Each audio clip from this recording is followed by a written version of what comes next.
Hey everybody, today's review is going to be on Terre PARFUM, released in 2009 as a flanker of Terre, the original Eau de Toilette. The perfumer is Jean-Claude Elena. So let's just go straight into what I get on my skin, and then I talk about the fragrance and how I feel about it. So in the opening, I identify what I think is this really nice mineral vetiver, almost a salty vetiver, and within a few minutes on my skin, that kind of doesn't really change, except it starts to reveal a little bit of some kind of bitter citrus, and to me it's almost like the bitterness of the rind of an orange, the white fleshy part under the zest, and it kind of, that mineral earthy texture stays on my skin. That actually ends up staying on my skin throughout the whole development of the fragrance.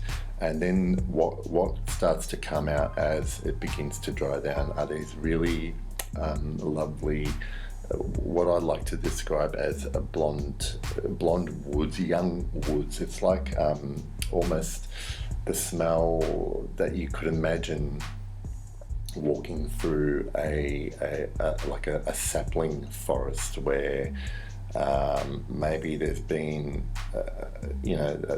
a forest has been decimated by fire, and then all the regrowth is starting, and all that smell from the earth is coming through as well. So it's not just trees, it's not the woodiness of a forest, but more the earthiness of a forest. The mineral part of this really, to me, smells like rock. It smells like clean, sun-baked rock, and what I think is good about this fragrance, or clever about this fragrance, is that all those associations that I've mentioned, and earthiness, minerals, woods, they're not necessarily associated with a clean kind of scent, but the overall effect of Terre PARFUM, to me, is clean. It's not a slightly dirty vetiver like Guerlain vetiver. It's probably not as clean as Tom Ford's grey vetiver, where I get a lot more citrus in that one. This one is just really nicely balanced, and this fragrance apparently does contain a lot of the aroma chemical Iso-E Super, which is the same aroma chemical which is used in molecule 01 by Centric Molecules. Now, Iso-E Super doesn't really, I can't really smell it on my skin. For some reason, I'm very anosmic to it. When I sprayed molecule 01 on my skin, I really can't smell anything. What that connects to is my story about the performance of this on my skin. And that I used to think I would get like 5 to 6 hours longevity on my skin, and then I'd stop smelling it. But one time I wore it, I had sprayed it on probably at least 8 to 9 hours earlier, and by then I'd stopped smelling it, and I thought I had no scent on my skin. And I bumped into someone I knew, and the first thing they said was, "Oh, you smell really good," and I said, "Oh." I was really surprised because I couldn't smell it anymore, but they clearly could. And I was, now that I think about it and finding out about the Iso-E Super, I wonder if that's what was occurring, given that I can't smell it, but other people probably still can. So that's something to consider with this fragrance, that you may think it's not performing or lasting as long as you think it is, but it's always worth seeing if other people can smell it as well. But the bottom line is, I think it lasts long enough for me to still enjoy this. Now, this fragrance for me over the last 12 months is probably the one I've worn the most times over the last 12 months.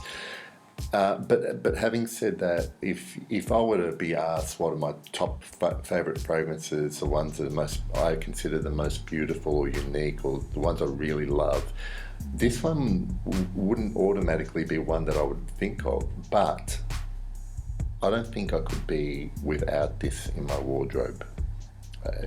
And the reason for that is that every time I do wear it, I do enjoy wearing this every time.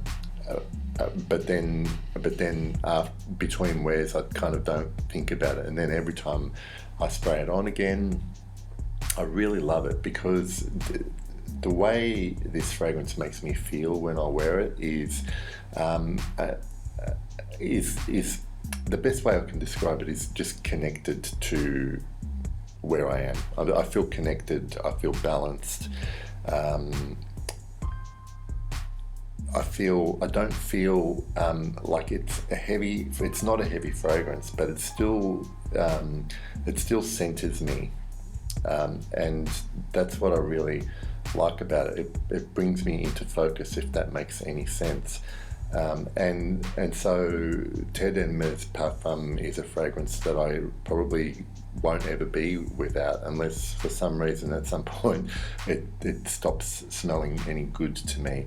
I still think it's pretty unique, given there are a lot of vetiver-based fragrance on there, but this combination with this mineral aspect, the blonde woods, and that kind of bitter citrus just really works.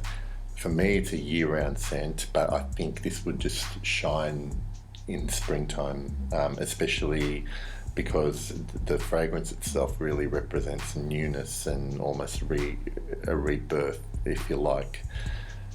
So Terre Hermes, this is the PARFUM, and again, compared to the EDT, I prefer it, because the EDT from memory, to me, although nice and very similar in smell, there were some screechy aspects about the EDT that I didn't enjoy that much, but this one is just perfect for that scent. That's the Terre Hermes PARFUM by Hermes. I hope that you enjoyed that review. I really like it. I really enjoy it, and I even get some compliments on this one, which is strange because it's one that I would never think I'd get complimented on, but I do. So I hope you enjoyed that, and I'll see you next time.